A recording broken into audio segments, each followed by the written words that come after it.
welcome back to the Washington Outsider Report on the Coalition Radio. For those newly joining the program, my name is Irina Zuckerman. I'm the editor-in-chief of the Washington Outsider. With us today is Gary Weiss. He is an investigative journalist, an author of books about Wall Street ethics.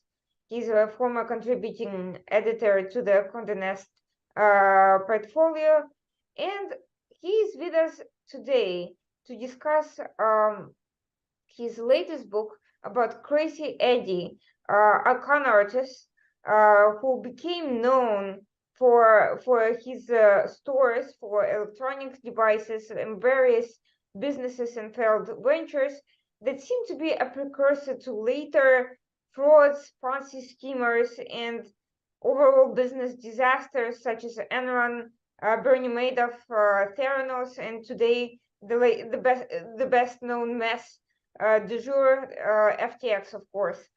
So we are going to delve a little bit into that and figure out why after what seemed to be a promising start, all these guys flame out, and why is the public no better at distinguishing frauds and schemers from legitimate entrepreneurs. But before we get into that, I would like to turn to Gary and ask him a little bit about his work. How did you decide to focus your investigative work on Wall Street, on business ventures, and how did you come to these subjects? Well, first, I want to thank you very much for having me. It's a great pleasure. Appreciate it very much.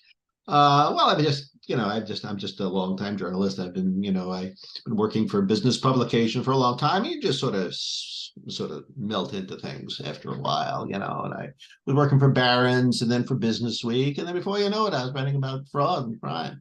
When you write about business, you write about Wall Street, it's kind of natural that you'd write about fraud and crime. And I guess nowadays you write about crypto and you're going to be writing about fraud and crime. So that's how I wound up. And my work in the 90s was mainly on like fraud and mafia on Wall Street. That was one of the big things I was doing back in the 90s. And skipping ahead, more recently, I got to know the whistleblower, the principal whistleblower in the Crazy Eddie fraud, which took place in the 1980s, 1970s. I think it's one of the most fascinating stories I've ever. Interesting ones. It was a big electronics chain that went bust, and among a big glare of publicity, it was a very widely known, widely publicized chain because of its advertising. And what I think is interesting is we can, I imagine, explore is how it was sort of a precursor of many well-known frauds, including the ones that are taking place right now. FDX and I guess Elizabeth Holmes and all that stuff. It just shows that you begin, it's like you start out with a good model, like a good model car, and you add to it, and you're going to get a great sedan or whatever. And this is sort of what happened. Crazy Eddie came up with a really good template for fraud, and god dang it, it really took off. And to this day, it's still being used. So the one pattern that I've seen across a wide variety of frauds, some of whom, by the way, later historically have become great sources for the FBI and so forth, but not all of them, obviously, is that they seem to have a talent, a knack for identifying what works with the public perception and create this successful business model. And a lot of it takes a lot of work, talent, dedication to detail to pull off successfully. You can't just go around throwing dust in people's eyes. You have to make it convincing, almost as convincing as a real enterprise. You build it up as an operation. So the question I've always had, if these guys are willing to dedicate so much effort to pull a fast one, why can't they build a legitimate business, with maybe a little bit more investment, but similarly the same type of skill? Well, to begin with, in the case of Crazy Eddie, there really was a genuine successful business. Well, it wasn't really that successful, but there was a genuine business behind Crazy Eddie, just as there was sort of a business of sorts behind both Holmes and Sam Bankman-Fried's recent ventures, but the thing is, the reason that these things become frauds is to make a lot of money. I mean, it's kind of a simple sort of a passe answer, but in order for people, Eddie Antar, the chief the chief executive of Crazy Eddie. He just wanted to make a ton of money, and it sort of came down to that. Yes, he could have, he was set up in business by his father in Brooklyn, and he could have, had a legitimate life, lived, created a, reasonably successful, okay business, a lifestyle for himself and his family. But he wanted to get filthy rich, and he did. And this is the same thing. I hesitate to ascribe motives to Sam Bankman-Fried, because after all, he hasn't actually been criminally charged or anything like that. But certainly Elizabeth Holmes, in her case, she's awaiting sentencing, and she certainly, I think, was motivated, by the old-fashioned greed, and a certain, I think, a sort of an obtuseness on the subject of consequences. You find that in all these cases where they just don't expect that they're ever going to be caught. They don't think, they're not good chess players. They don't think 2-3 steps ahead. And that, I think, is one of the commonalities of all these people. Are these guys all basically sociopaths with no conscience? Is that what makes them just pursue a life of crime as opposed to something more legitimate? Well, that's a really good question. Sociopath is, it's a psychological term, and I've never actually had, shall we say, Eddie Andor on the couch, so to speak. Yeah, I mean, obviously, he, when you plead guilty to racketeering, and you've stolen quite as much money as he did, it does kind of speak to him being a sociopath. I think that's probably a fair statement. It's probably also the case with Elizabeth Banks Holmes, Elizabeth Holmes. The gentleman at FTX, as I say, he hasn't been criminally prosecuted yet, so we want to be careful there. But what is a sociopath? A sociopath is an individual who has really no real grasp of consequences and does things that are illegal, and I think this is kind of true. Depending on how you define sociopath, I think this is definitely true. Yeah.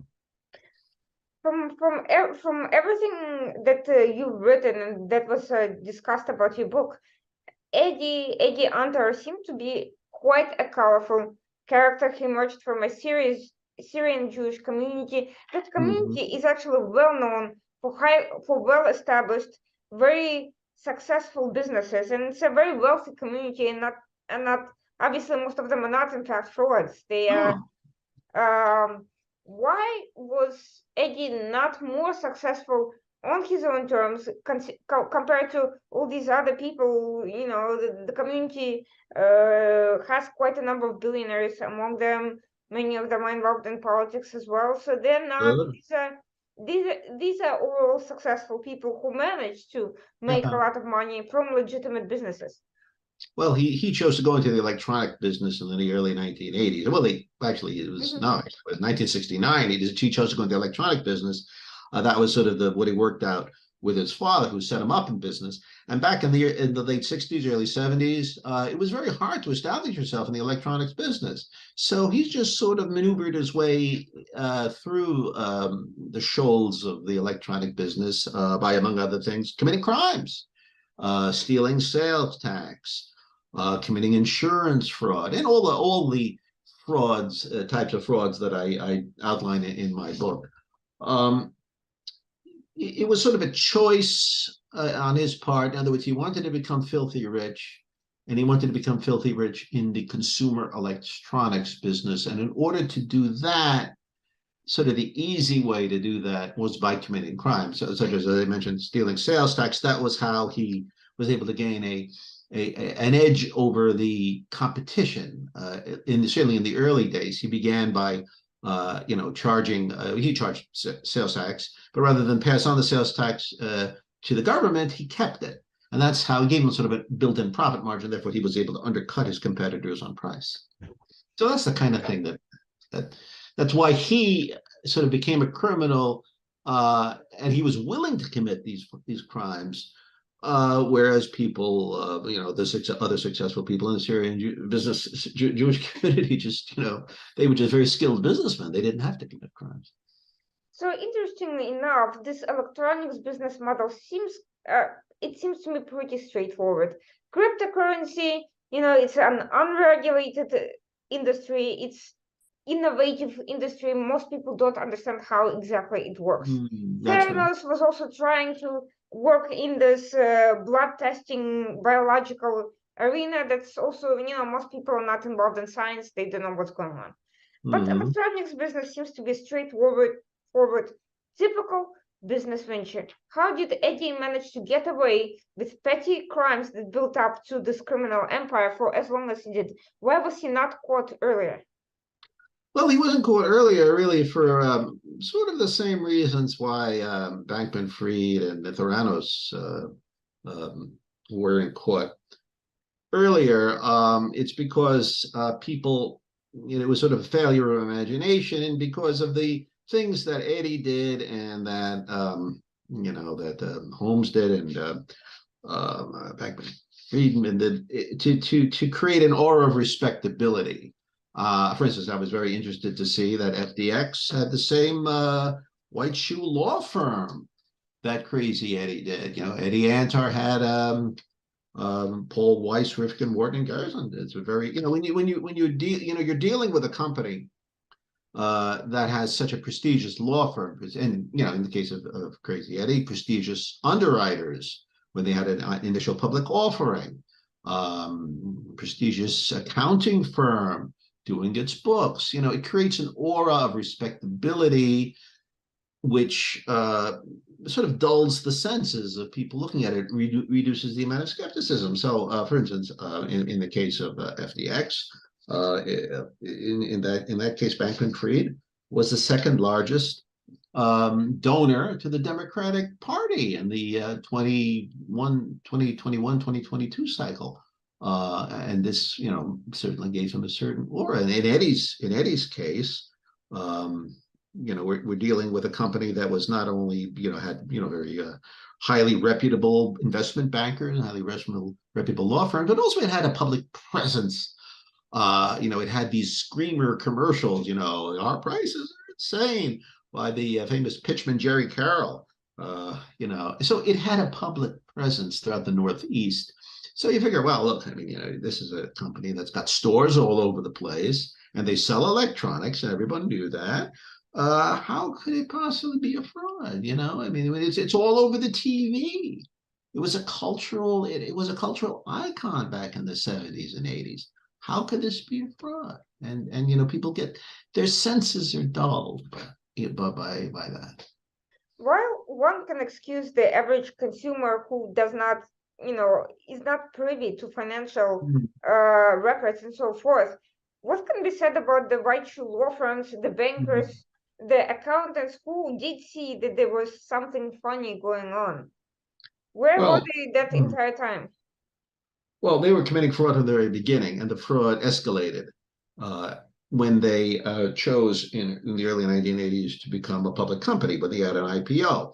At that point, it was decided to they'd been skimming cash. The family had been skimming cash for a long time. That's one of the things they did. They committed income tax evasion by skimming profits from the company, and it was decided to reverse the skim and put money into it was decided actually at that point not to reverse the skim, but to remove the amount of money from the company to reduce the skim, so as to increase the profit growth. So they fabricated profit growth for the purposes of the IPO to show that there was actual profit growth where there really wasn't. They weren't really growing. Now, in doing that, they fooled the white shoe law firm that they had working for them. They fooled mainly the auditors that they had, all major firms. And the reason they were able to fool them on that particular aspect that I just mentioned, the reason they were able to fool them on that and on falsifying inventories, which is another thing they did to boost profits subsequently, is because these these professionals were not accustomed to dealing with outright criminals. They were not. It was a failure of imagination. They did not think that they, in order, they believed Crazy Eddie when they saw the spreadsheets of the profits showing a massive increase in profits on the run up to the IPO. They did not believe, it was not part of their thinking that, well, maybe they're just making up these numbers. It just didn't occur to them. But regardless of what faith they had in their client, weren't there red flags that would point to the fabrication of evidence that you cannot ignore, regardless of how you feel about the motivation and the psychology of your client? Even if you don't think that the client is motivated to commit crime, if there is an irregularity for whatever reason, wouldn't that have come to their attention at some point and raise some questions at the very least? Well, it certainly should have. They should have certainly been more skeptical. And for instance, but they made blunders. They committed blunders. The accountants from Main Herdman, which was the big firm that was auditing their books, which later became part of KPMG, which was to this day a big accounting firm. They were completely fooled by the people working in the warehouses when the time came to inflate what was in the warehouses. You see, it's not generally known. Certainly wasn't generally known among people working in the warehouses. But if you overstate the inventories that are in the warehouses, you will, on a dollar for dollar basis, overstate your profits, because that's how profits are calculated in a retail company. So they would systematically overstate. This is after they became public. They would systematically overstate what was in their warehouses, and they did that by just charming the pants off the auditors. The auditors who came in. The auditors were actually in the warehouses. They would be performing test counts. Is this an accurate count? That's are the what's on the spreadsheets, are they accurate? They perform test counts, and this was known to the people from Crazy Eddie. They would just simply work with these guys and just mislead them so that they didn't do their jobs. I'll get back to the culpability of all these enterprises in a little bit, but before, I want to come back to Eddie. And there's something about this whole story that really struck me. We have this Hollywood stereotype of a charming, con artist who doesn't mean any harm, who engages in these affairs that are essentially victimless, and who is not a bad person at heart, but just is down on his luck and ends up, coming out on top, and everybody is okay. Eddie was not an example of that. From everything you write, he had a very messy personal life. He was abusive to his first wife. He was not a good guy. He was not a good character at all. How did he manage not to project this completely tyrannical tendency at home? How did he manage to travel his way in public anyway? And how did his abusive personal behavior not come out? Well, Eddie was very secretive. He wasn't like Holmes or Bankman-Fried. He was a very, even though the company had quite a public persona, he personally avoided publicity for the majority of the time that Crazy Eddie was in existence. So, as a matter of fact, yes, he was a wife beater. He was at one point stabbed at a nightclub on the Upper West Side. It received no publicity. His domestic entanglements until the very end, his wife abuse and so forth, his very messy divorce, did not receive any publicity because he was a very private person. So he was excellent when it came to keeping his private life private. He was very secretive until the latter stages of his life, where he tried to get public sympathy and so forth. We went public, but the only times he ever really had any kind of public persona was in dealing with the analysts. And he was very charming to the analysts. They didn't see that other side of Eddie. He was very charming to them. And when there were rumors did occasionally creep out that, that he was having domestic difficulties, they were quashed by his public relations guy. Now, this is all very interesting to me because today's paparazzi are decried for being exceptionally involved in public lives of celebrities and practically stalking business people and public personalities, no matter how private they are, and sniffing out scandalous stories, divorces, family scuffles, whatever. If Eddie was such a powerful public figure who, even however privately he behaved, why wasn't the media more nosy about him personal? What did he get a break from them? Well, to begin with, you have to remember that there was no inkling that there was anything unusual about this particular CEO. Things came out in the press that, well, this is a secretive, this is a publicity shy CEO, and it wasn't unusual to have a publicity shy CEO. Some CEOs are publicity shy, so there was just simply the fact that he wouldn't give interviews. He didn't give interviews, so and he didn't let his photograph until the very end. He didn't let his photograph appear in the press. He wouldn't let himself be photographed. His photo did not appear in the annual reports. And he had kind of like this charmed life, this good luck. I mean, for instance, there was he had a unit, he had a business unit up in Vermont, where he manufactured speakers, and there was this big problem up in Vermont. Uh, People were suing him up there, and it was a huge problem. It got on the wire services, it got on the Associated Press wire, but despite that, it sort of never, it didn't filter its way down to Brooklyn. I mean, it just sort of stayed up there in Vermont. So he had very good luck, a very good publicist, and he was very good at keeping secret. It's funny that we talk about this quintessential New York character, and then some of his employees that ended up being deceived, misled, abused, screwed over by him. They ended up, Mhm. returning to him or being somewhat loyal to him, and they claimed that they loved him even despite all these horrible characteristics. There's another famous business person slash public personality that comes to mind that fits this entire description, and that is none other than former President Donald J. Trump. Mm. There seems to be quite a great degree of similarity in the entire presentation of this personality, this publicly affable um,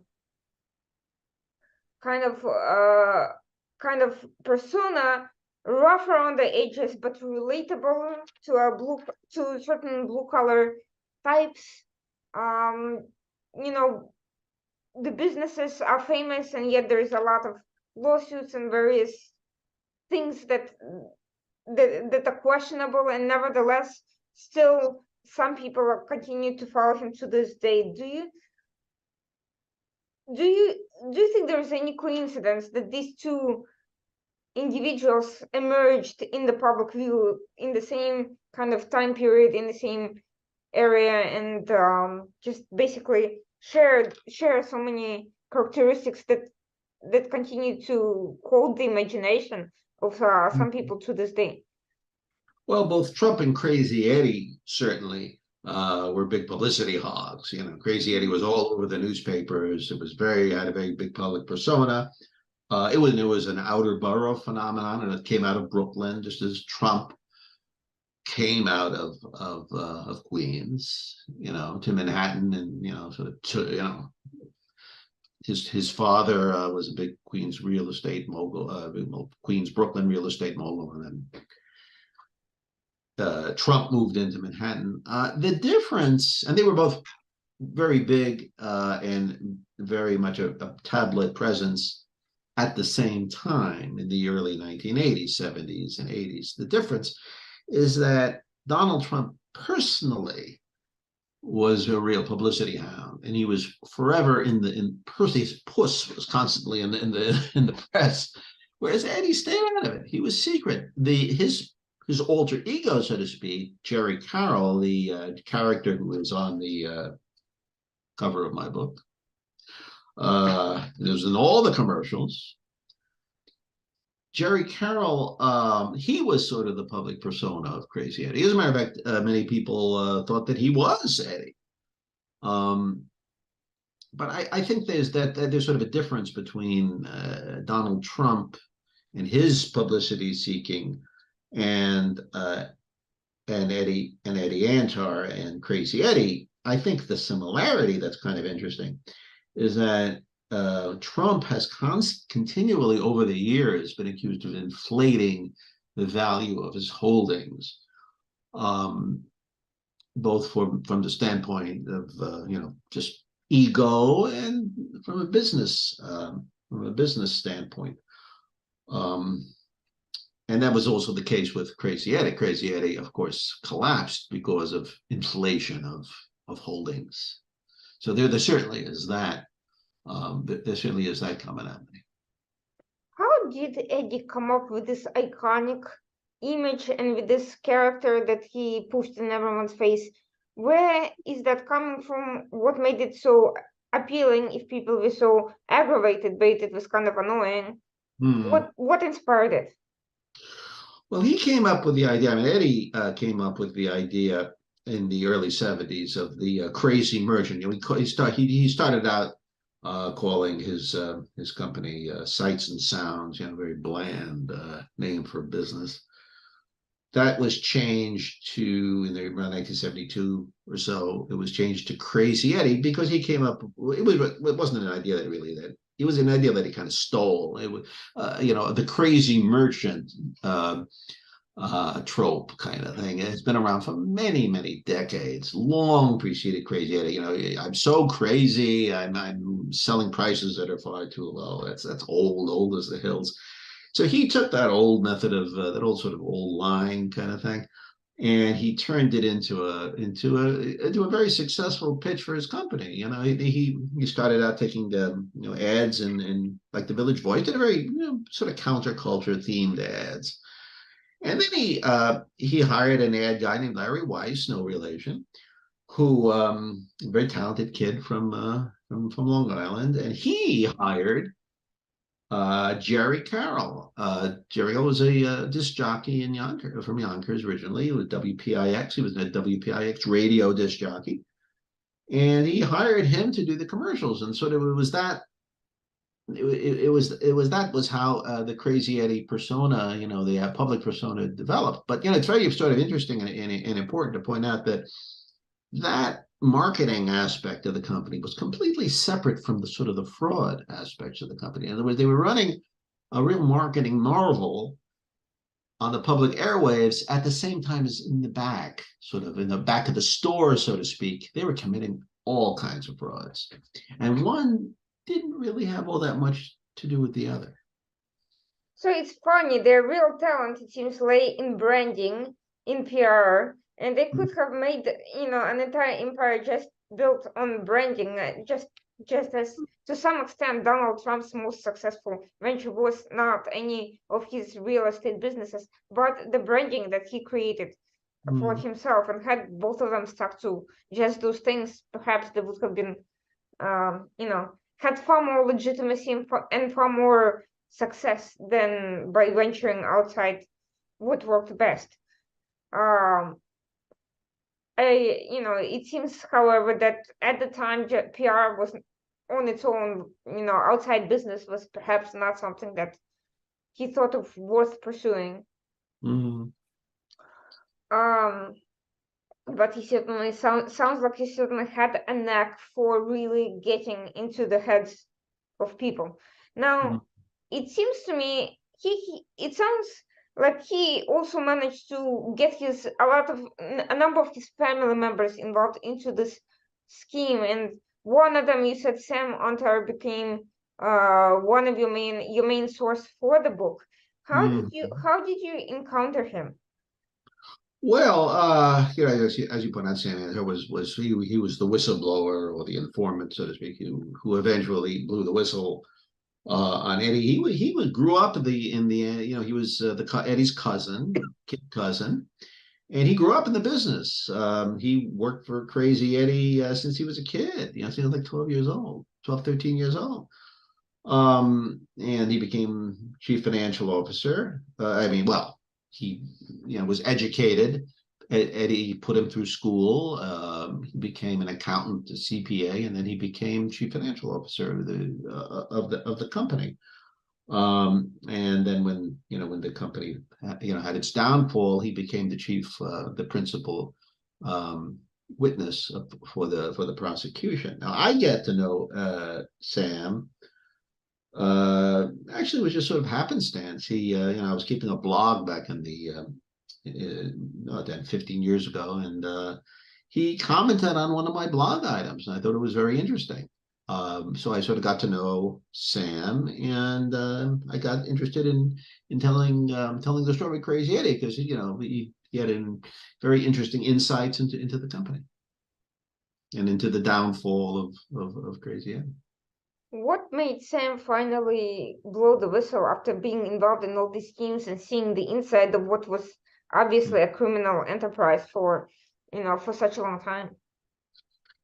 Well, that's kind of the through plot of the book, by the way, I should point out. That's sort of, as Sam's evolution from naive, nerdy kid to top executive through informant.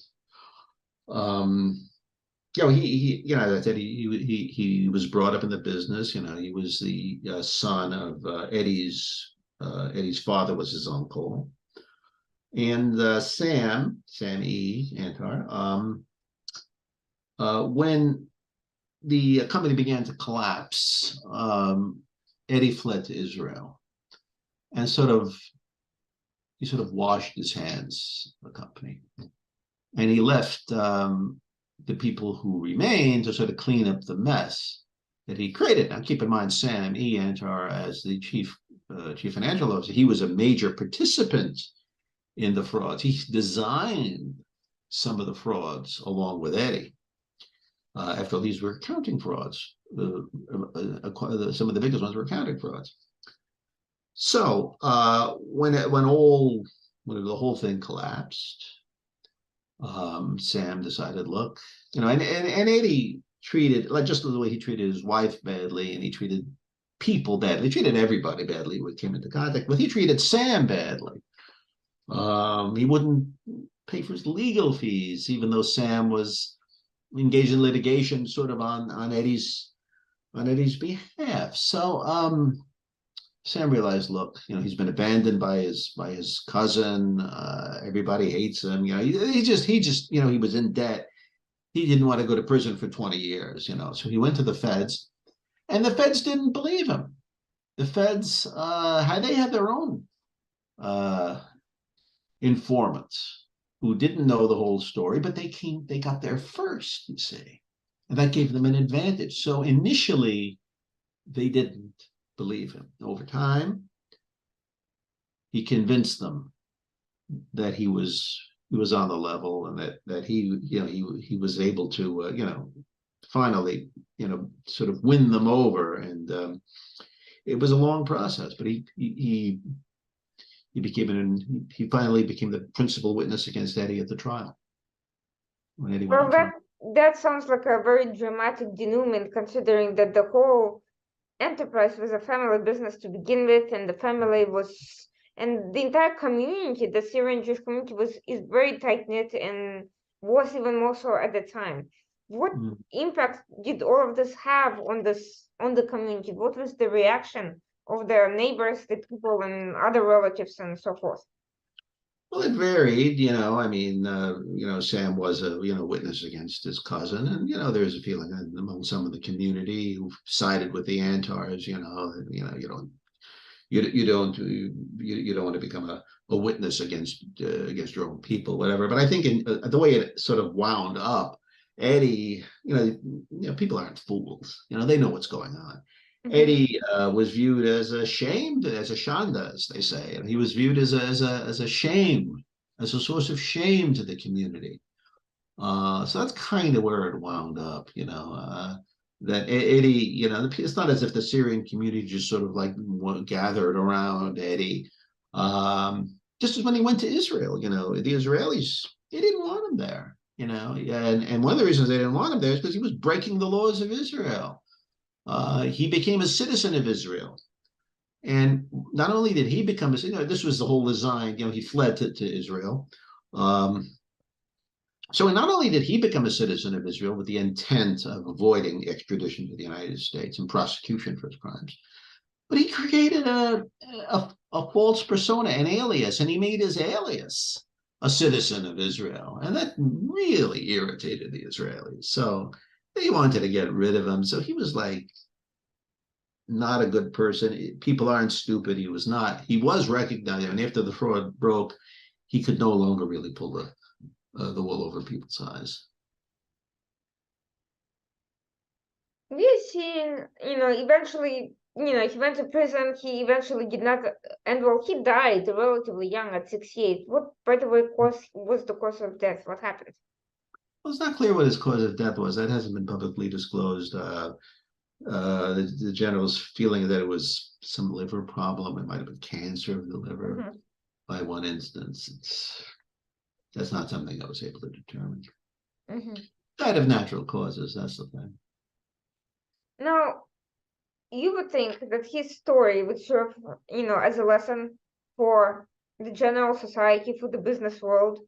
Nevertheless, since then, we have seen one fraud and one failed business venture after another, with the famous Enron scandals of the early 2000s being, huge and having actual global impact due to the financial, due to the scope and scale of the financial issues that were uncovered. And then we've had, of course, Bernie Madoff, who preyed specifically on the Jewish community while posing as a philanthropist. That's right. And then we had Theranos, Elizabeth Holmes, who managed to attract celebrities and politicians to her board, none of whom, saw through the scheme. And now we have the FTX character who also posed as a philanthropical crypto entrepreneur, supposedly bailing out struggling startups. So we have this image of do-gooders and impressive figures who are nevertheless involved in all sorts of shenanigans. Now, that's what brings me, first of all, back to the people who really should have known better, which is the lawyers and the accountants. They are the very sophisticated fiduciary entities who are supposed to advise clients and the public how to avoid committing crimes, making mistakes, and who have the skills to determine when there's something seriously wrong. What happened with all of these cases? Where were the lawyers? Where were the accountants, auditors, and the armies of professionals who were also involved in all of this? Well, of course, you had in the case of Crazy Eddie, there was, my goodness, there was Oppenheimer and Company, very prestigious investment bank, very prestigious. There was Paul Weiss, as I mentioned, who, of course, now is the attorney became the attorney for this Sam Beekman-Fried. They were the top accounting firms, but what happened to them? Nothing. The accounting firm was sued. I mean, you have to remember also the law firm. I don't think anyone ever accused Paul Weiss of wrongful conduct. They represented Eddie. Their responsibility was to Eddie and to Crazy Eddie, and I don't think anyone ever accused Paul Weiss of being, shady or deliberately trying to. That's not true. The accounting firm was different. The accounting firm had a responsibility to the public. The responsibility to the public to audit I mean, an auditor, it's like when you go to the IRS, when your tax returns are audited, they're supposed to find out if you did something wrong. And the same thing with auditing of financial statements of public companies. And they did not, and also Oppenheimer, when they went public, they did a due diligence, the purpose of which was to find out whether that company was being ethically run. So Oppenheimer, the accounting firms, look, they were all sued, and nothing ever really came of. There was no, they did not. The plaintiffs, there were class action suits filed against them, and nothing came of that. It's very hard to, when you're filing a class action suit, it's very, very hard to prevail. And they didn't prevail, because you have to find that there's a very high level of proof to find that they prevail. But I think the lesson, though, and I think also that another problematic issue, shall we say, that was raised recently with Theranos and with FTX, and less so with Crazy Eddie, but also with Crazy Eddie, was the role of the financial press. The fact that the financial press never really found out what was going on at Crazy Eddie. Now, that was in a way almost excusable, because it was all going on behind closed doors, and it was accounting fraud in the warehouses, and it's very, very hard for journalists to find out what's going on when you have things going on behind in that fashion. But you had a situation with Theranos, for instance, and it's received some attention, in which there was a New Yorker profile was done of Theranos by Ken Olletta. And Ken Olletta, as was later reported in Vanity Fair, Ken Olletta said that he asked Elizabeth Holmes, how does this blood thing work? Give me go through the detail. And he said that she gave him a lot of gobbledygook. Nevertheless, although there was a skeptical aspect to that profile, that certainly did not result in the fraud being revealed. Eventually, it was revealed by a Wall Street Journal reporter, John Kerry, I believe his name was. But certainly, FTX, they were getting puff pieces after puff pieces. And so but just as there were puff pieces on Crazy Eddie, so the financial press also failed, and also acted to sort of a way as an accomplice of both Crazy Eddie, Theranos, and FTX. That's another commonality. That's a real commonality. So there's this willingness of these journalists and other people to build up these characters who don't have anything behind them. There's a saying, fool me once, shame on you, fool me twice, shame on me. Crazy Eddie's story was an early precursor, and you did say that people were naive, they were fooled. Eddie was, nobody thought of dealing with criminals, because Eddie didn't come across as some, street thug, who spent time in prison. But by the time Enron and Bernie Madoff and the Wolf of Wall Street and all these guys came around, and girls now with Elizabeth Holmes and possibly some of the Alameda characters, the female counterpart to FTX, how all of this stuff clearly has an almost identical pattern, and all of these people, they see what their precursors have done successfully, and I don't believe they don't learn from past precedents. In some cases, they deliberately imitate them. Elizabeth Holmes deliberately imitated this whole big tech crowd and Steve Jobs specifically.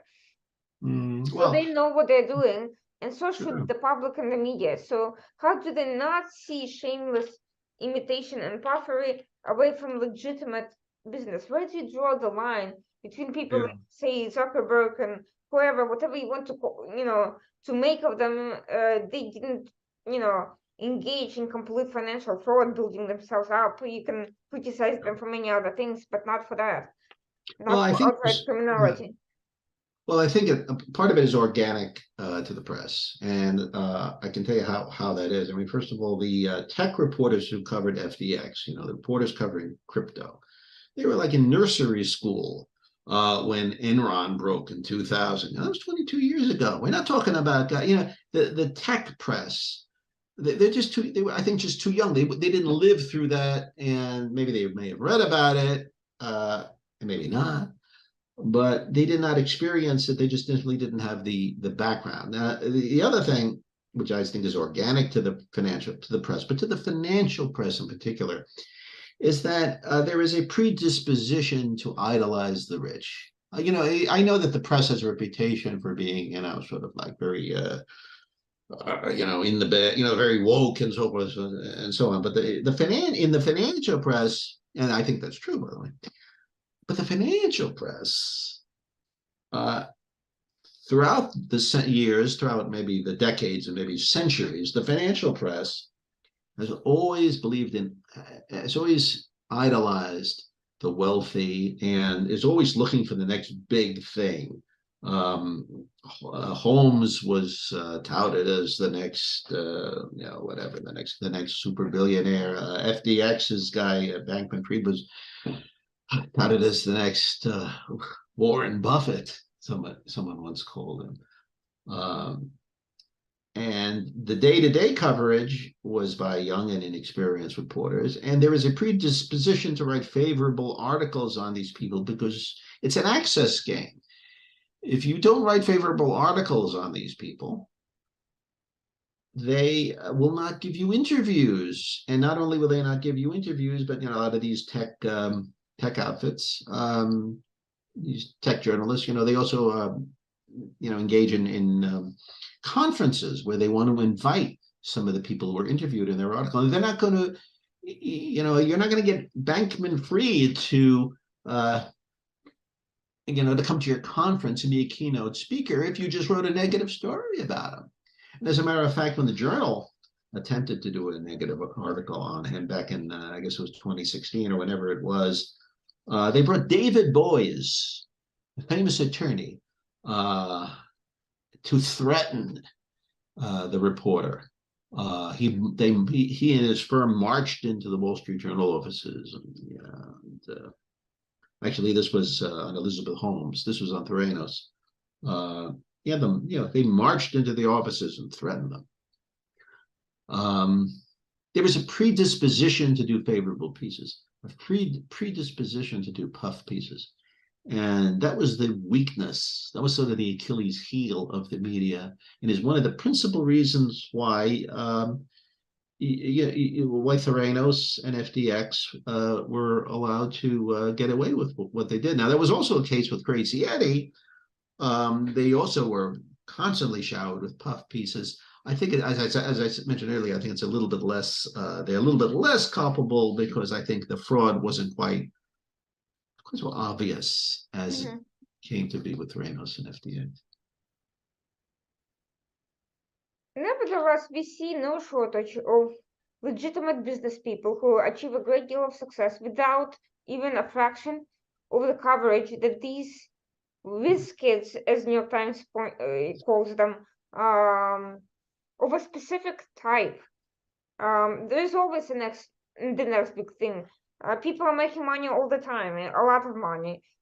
Sometimes through just hard work, sometimes through a mixture of hard work and luck, but very often without any criminality at the very least. And yet, the people that make the news seem to be the people who are not the most hardworking, not the brightest necessarily, not the most successful, but the ones who know how to use the media the best. Because all of these guys, this is what they somehow manage to charm the media, whereas a lot of the legitimate business personalities, they're probably out there, they're probably working on the next big thing, the real big thing, but they're not necessarily talking to the media as much. Yeah, that's absolutely correct. And they may not be talking to the media as much. And as I said, Eddie Antar did not talk to the media at all, and he still was idolized in the press. As a matter of fact, at one point during the period in which he wasn't talking to the press, he was described by a major Wall Street newsletter as the next Sam Walton, of Walmart. And this got a lot of attention. It appeared in a little publication called the Wall Street Transcript, and it spread like wildfire. It spread like wildfire through the media. The next Sam, Eddie Antar was the next Sam Walton, and he wasn't even giving interviews. And the same sort of attention, though fed by their willingness to give interviews, happened to this Sam Blankman-Fried, or whatever the hell his name is, and Elizabeth Holmes. They also were, the next big thing. There's always this desire to look for the next big thing. The whiz kids, as you say. These are the kids. They're our future. Our future leaders. You see. So the press really loves that. They eat it up. Eddie, when he was the next Sam Walton, he was like 32. He was a young guy, same age as these guys, these bums that you've been reading about nowadays. That really was terrific. He was there along with the emperors of retail, and these guys were there with the titans of their particular industry, and since they always gave interviews, Holmes and Blankman-Fried, since they were constantly being interviewed and talking to the press and being witty and being charming and so forth, they were on the cover of business publications and non-business publications. I think one of the Times publications had Holmes on the cover. Now, one thing that Mr. FTX said about himself actually is very telling, because a few people pointed it out, but it's not getting nearly the attention that it should, is that he was faking this whole philanthropic persona because that's what works. And people were falling for it, and he was kind of making fun of this whole woke culture, business culture of throwing money at philanthropic causes and social justice and all of that, because it makes it easy to prey on people.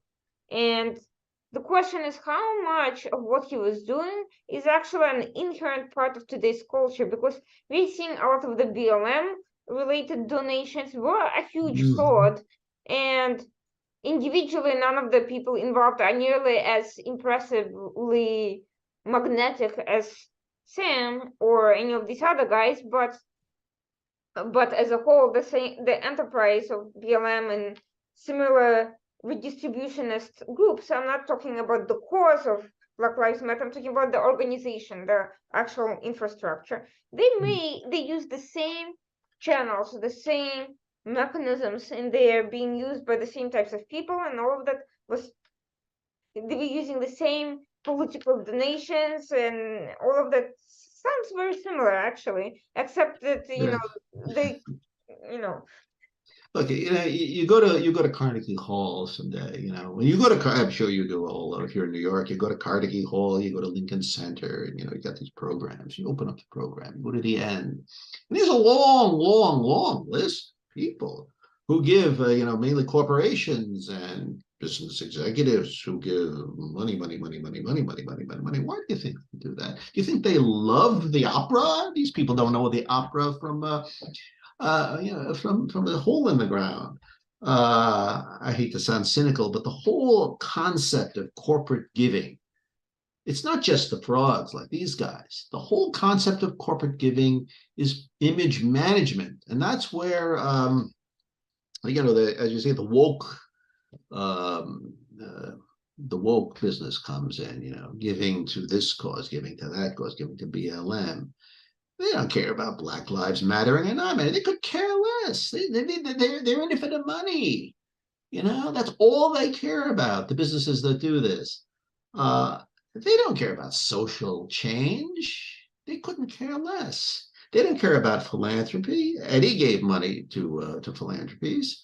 Bernie Madoff gave a ton of money to Jewish philanthropies. Do you think he gave a damn about Jewish philanthropies? He gave a lot of money, and they also wound up being one of his biggest clients. He wound up ripping them off. That shows how much he liked philanthropy. I hate to sound so completely cynical, but if 1 out of 100 of these business executives is sincere, uh, it would surprise it would really surprise me. In fact, I opened Retail Gangster by going into how Sam Antoine, some of the crazy Eddie executives, in fact, met an executive who really was sincere, who really was a he really did give money because he was genuinely altruistic. And this was such a shock to them that they were a little reluctant at not dealing with this guy. They weren't used to dealing with the guy. But you can rest assured that everything that all the philanthropy and all the political donations are designed for image management. And in the case of FDX, I think you're dealing with something that's, I think, a little bit more sinister than that, because giving such immense sums. Now, this is sort of a new development, really. Eddie didn't give money I mean, maybe he gave political donations. It was not significant, but this is sort of a new spin on sort of a new development in fraud. Where you're basically bribing. Trying to bribe your way into the good graces of regulators, and that's kind of what Beekman Fried was doing. He was the second biggest donor to the Democratic Party during the 2021-2022 election cycle. He was, I think, also one of the biggest donors to Biden in his 2020 election campaign. And, one of the things that you're going to have to look for, I think people should be looking for going forward, they're in bankruptcy proceedings currently. One of the things you want to look for going forward is whether he gave dirty money to these guys that under the bankruptcy laws is going to have to be clawed back. Madoff gave money he gave some of the money that Madoff dispersed had to be clawed back by the trustee. So one of the things that you want to look to, that people should be thinking about in the future are the FDX bankruptcy trustees going to want to claw back the money that the ex-CEO gave in political donations? Now, that question raises another example of, a particularly odious personality with similarly, sociopathic inclinations from a different angle, and that's none other than Jeffrey Epstein, another big Democratic Party, personality who completely did not kill himself, of course, but whose reputation, met its end as a result of his shenanigans. And nevertheless, all the people, all his associates in the political circles, as horrifying as his story was, they were part of this, and nothing happened. And here they are, and now they're accepting money and hanging around with people like Sam Beekman-Fried. So, I mean, all of this feigned indignation at people like Epstein, and after you don't learn the lesson and you continue associating with clearly unscrupulous, self-serving personalities, this speaks less of individual con artists and more of a con artist culture permeating business and political circles and media and social circles, because this seems to be, you get one successful fraud once in a while. It happens, people get fooled, whatever. But when you have a series of events, one after another, and it's all the same circles, are these people really falling for the shtick, or are they part of a much bigger scam? That's the question that naturally arises. Well, look, let's go back a few decades. Let's go back to the 1930s, 1940s, 1950s, when organized crime was very big, not just in New York City and not just in the Northeast, but in Las Vegas and in Florida and whatever. Mobsters were major political contributors. They gave a ton of money to the Democratic Party, local Democratic Party. When it was significant, when it suited their interest, they gave a lot of money to the Republican Party. They basically bought judges. They bought politicians. Frank Costello, who was head of a crime family, later became known as the Genovese crime family. Frank Costello was known for his political connections, for having judges in his pockets, political leaders in his pockets. And in fact, some political leaders, like Carmine DeSapio in Greenwich Village, they went to prison because of their associations with organized crime. Mobsters owned a good many judges, and of course, there was police corruption. So police corruption and political corruption in New York of the 1930s, 1940s, 50s, Boston to a large extent, New Jersey certainly. Political corruption was not a conspiracy theory. It was a well-known fact. Now, I'm not saying that's what's happening now, but I do think that when you look at the amounts of money that pour into the coffers of both political parties, it's not just the Democrats. People, I think, need to start thinking in terms. They need to let their imaginations work and think to themselves, why are these corporations, why are these business executives being so generous? Are they such civic-minded people, or are they trying to influence the course of their own businesses? There is something else to be said, which is that organized crime has a long-standing reputation of laundering money through philanthropic ventures and whitewashing their reputations. And that's true as much of the Sicilian mafia as it's of the mob in Russia. And a lot of the oligarchs who are known for their donations and investments came from crooks and thieves, quite frankly, in Russia. And the question about these types of guys who are emerging out of somewhere, these are not, low. A lot of these people are not low level, petty criminals of the street. They come from respectable families. They come from social circles and particular environments.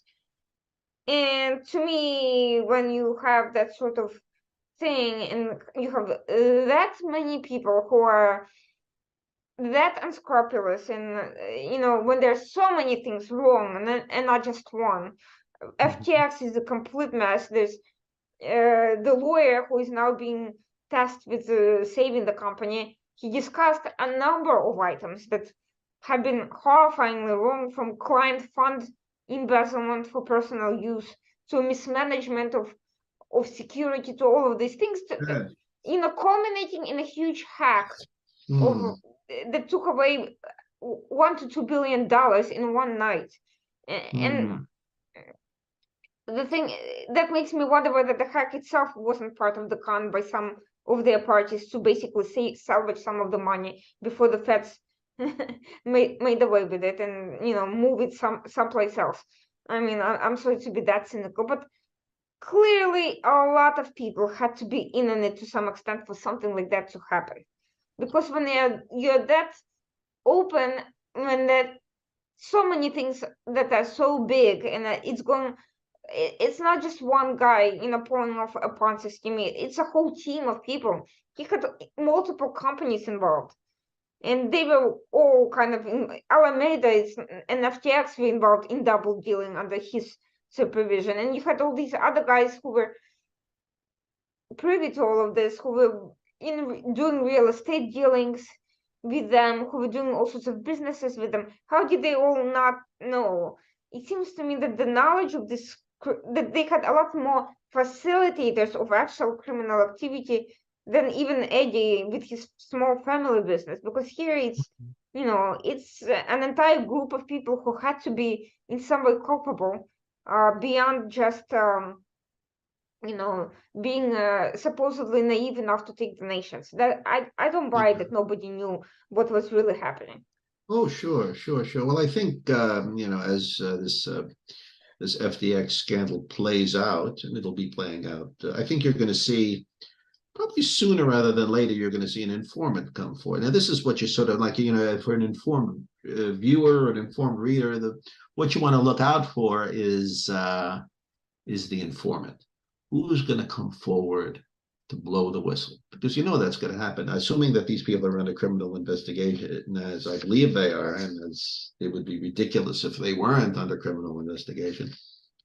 The feds really know how to turn the screws. They're very, very good at getting informants. You got to give them credit. The securities regulators, they have a really spotty record. But whatever you think of the FBI, they're very good, and also federal prosecutors. They're very, very good because they have the power to deprive you of your freedom for many decades.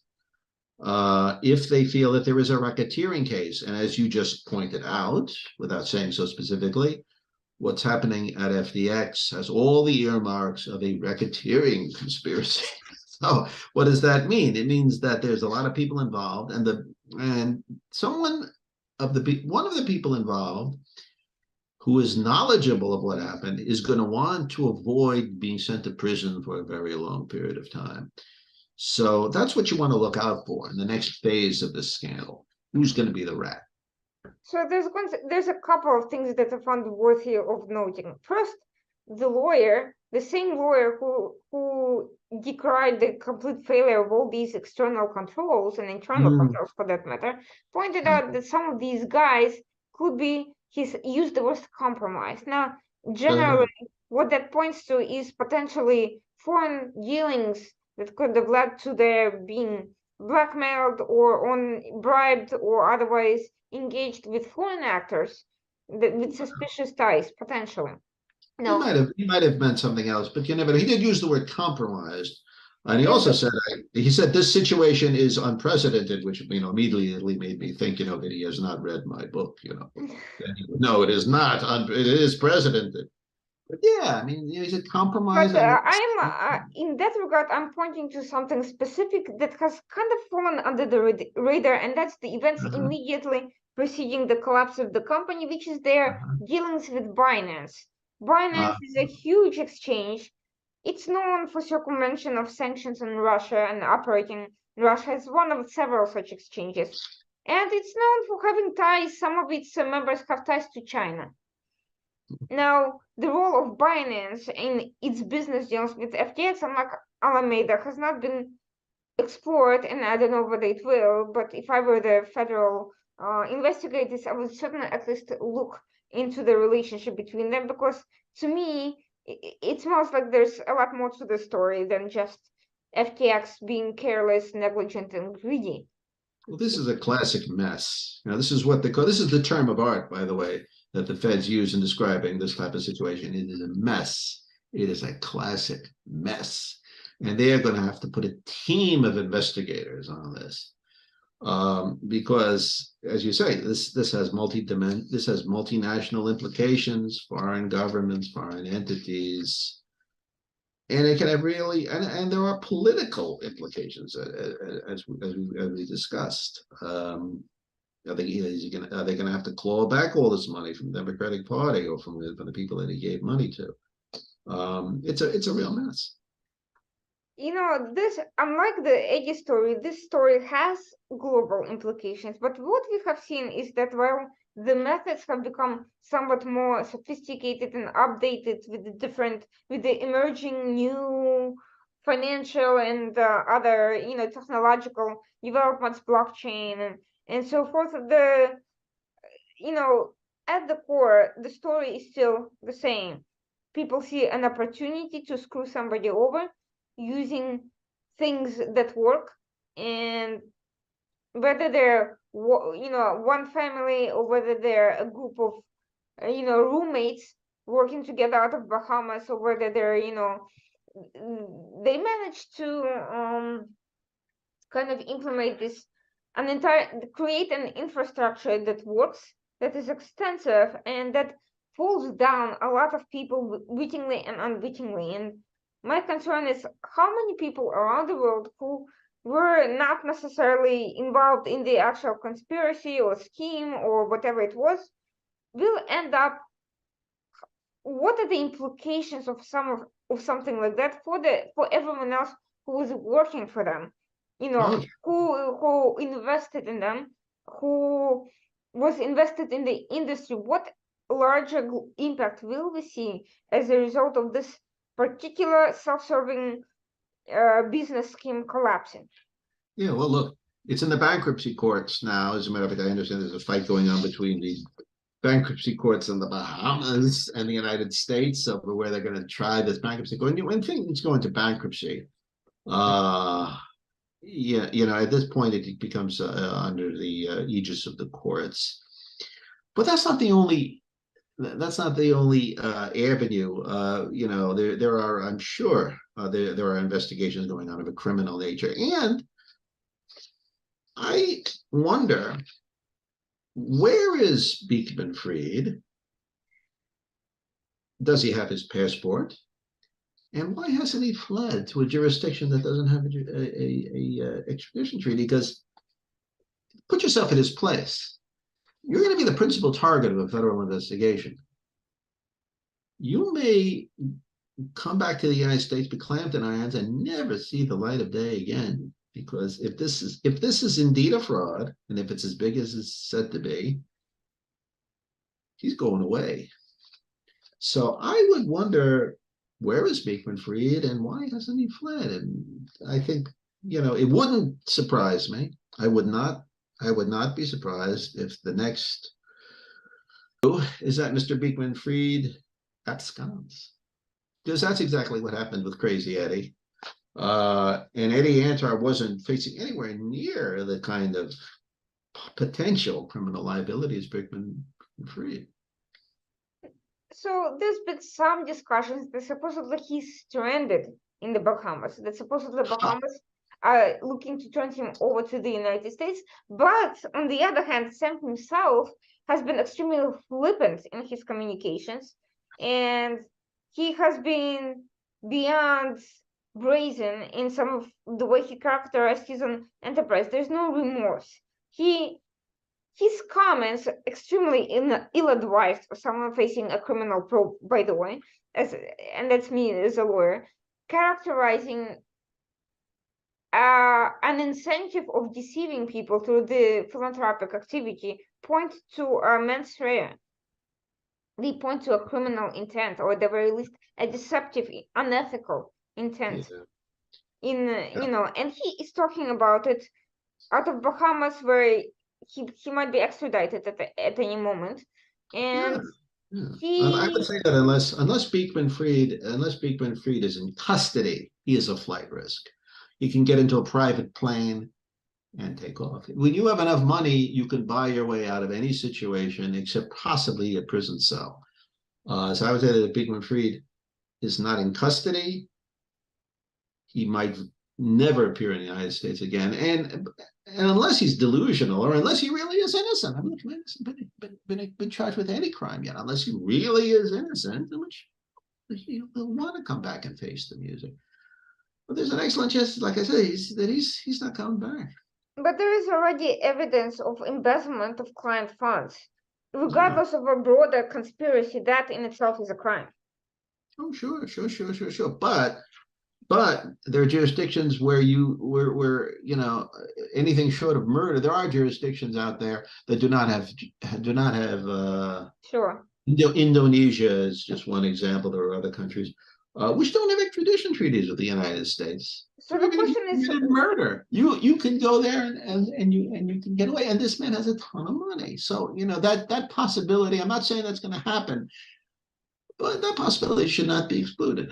Why hasn't he fled already? And do you think the U.S. government, or at least, the Democratic Party that is currently in charge of the government, is going to let him leave rather than having the embarrassment of having him testify in court and having to spill the beans and all these unethical donations and who knows what else was going on? Well, obviously, were he to leave, were he to not appear in court, were he to not be held accountable, that's one of the things that would, even if in fact there was no sort of nefarious activity going on, that's the sort of thing where people would naturally assume. That's the suspicion that would take place. So yeah, like I say, it's a huge mess. You have a possible principal target who's in the Bahamas,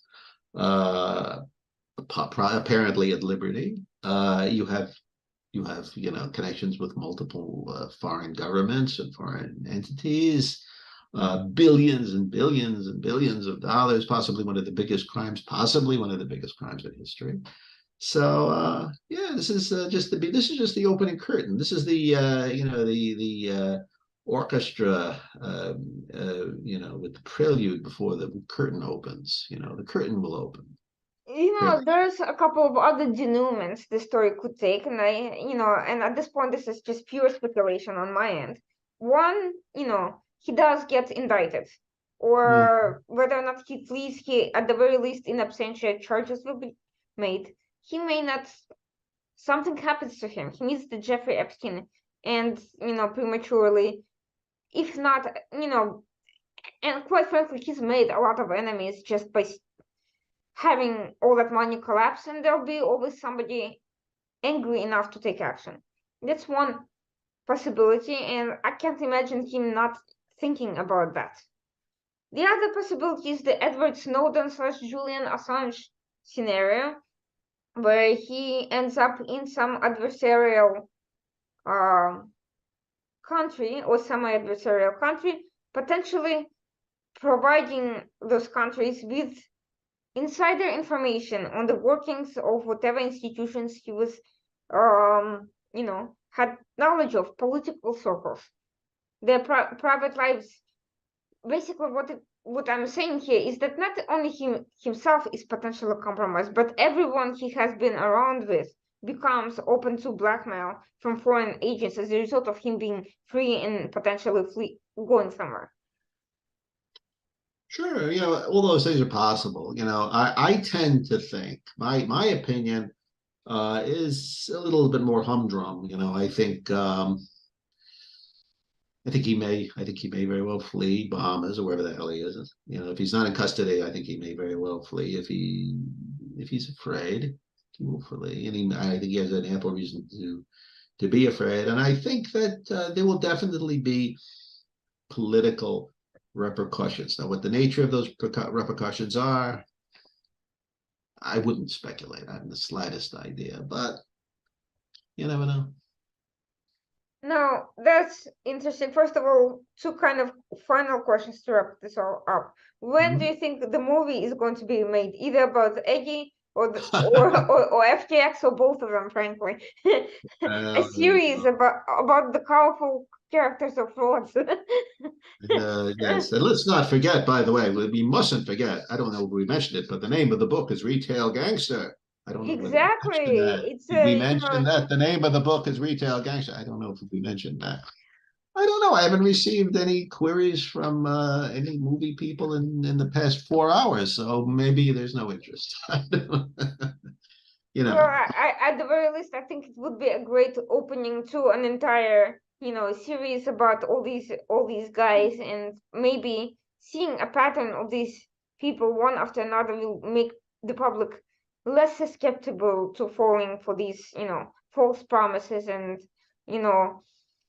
fool's gold. I mean, I think it would be a great title for a series, Fool's Gold. This is Yeah. what these people are delivering. Well, as a matter of fact, there is a movie being made. I understand that there was to be a movie being made about Theranos, about Elizabeth Holmes. I don't know if that went anywhere, but there was a pretty serious movie project on that. Oh, and I'm sure that, particularly with that sex angle that we've been hearing about in the Bahamas, well, I have no doubt there'll be one on FDX. Forget about it. Definitely. As far as crazy it is concerned, who knows? Now the other issue is what's next for you now that Eddie has made his debut in the public eye. What are you thinking about next? Well, I'm working on a couple of things. I'm not really at liberty at this point to discuss what they are, but I have a couple of irons in the fire. Let's let it go at that. Well, that sounds exciting, and I'm certainly looking forward to the next project. I'm sure it'll be something provocative, fun, and timely. Yes. the way Well, things I'll tell you work. one thing. I'll tell you what the project is not going to be. It certainly isn't going to be FDX because this, Mhm. as I said, this is a mess. Who the I think hell? this one is going to take years to Yeah, uncover. no. I mean, the thing about Retail Guy, I think about Crazy Eddie. I mean, it was a confined story. I mean, first of all, it's a story of a specific group of people in 1980s New York. So it's evocative of a time and a place. And even though they were criminals, Eddie there was a likability. I know it's hard to believe. There was a likability to the guy. There was a likability. There's a certain charm to the whole situation. And that wasn't the thing that set Eddie Antar apart. There was nothing charming about Madoff. There doesn't appear to be anything charming about this dude. I keep forgetting his name, Beekman Seam or whatever his name is. The FDX guy. I just saw that someone gave an interview where they said that the man had absolutely no charm whatsoever. But Eddie Andrew was charming, and that made it into an interesting story. You see, who wants to deal with scum like this? I don't know if I'd want to do that, but you never know. So that's interesting. Whereas Eddie had some sort of a, kind of fun, natural characteristics, these later fellows are basically their only attraction to anybody with the promise of money. Yeah, there was nothing charming about Madoff. My God, what a scum! They made two movies about Madoff. One he was portrayed by Richard Dreyfuss, and the other by Robert De Niro. Two fine actors, and they both were. Well, they did great performances, but they're performing. They're trying to portray a guy who had absolutely no positive characteristics whatsoever. Whereas Eddie had he had sort of a native charm about him. He had a magnetism. So you couldn't say. I mean, he did evil things, but you couldn't really necessarily say that he was an evil person like Madoff and possibly like these more recent individuals, such as Ms. Holmes. Ms. Holmes has been portrayed as a really wonderful individual, does good work and so forth. But then she tried to really destroy the life of one of the whistleblowers. What good works, what nice person. He was a miserable individual. Eddie did miserable things. He was a wife beater. He was a miserable person in many respects, but there was this odd sort of duality to his personality, the charm, the fact that he had genuine talent as a businessman. I mean, that's something that you don't really find in latter generation of scamsters that much. Well, you do with Madoff to some extent, but there were contradictions to the Eddie Antar story that I found fascinating. Hmm. So it sounds to me like this, the later guys, they're kind of nothing more than just greedy imitators who are Yeah.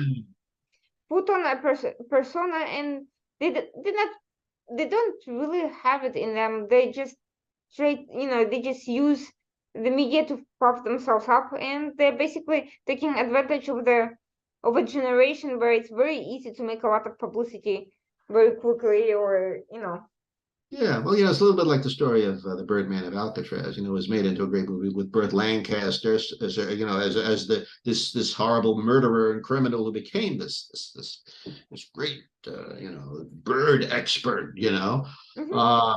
That was the movie Birdman of Alcatraz, one of the best known prison movies ever made. The real Birdman of Alcatraz, Robert Stroud, was disgusting, pederast, a horrible individual who deserved to be locked up. He was no Burt Lancaster, but Mhm. the image of Robert Stroud is Burt Lancaster. It's a phony image, and that's what you're seeing nowadays with these corporate scam artists. They project a phony image. They're really more like Robert Stroud, shall we say, than Burt Lancaster. You can say that. But Eddie, on the other hand, had genuine qualities. Can't be denied.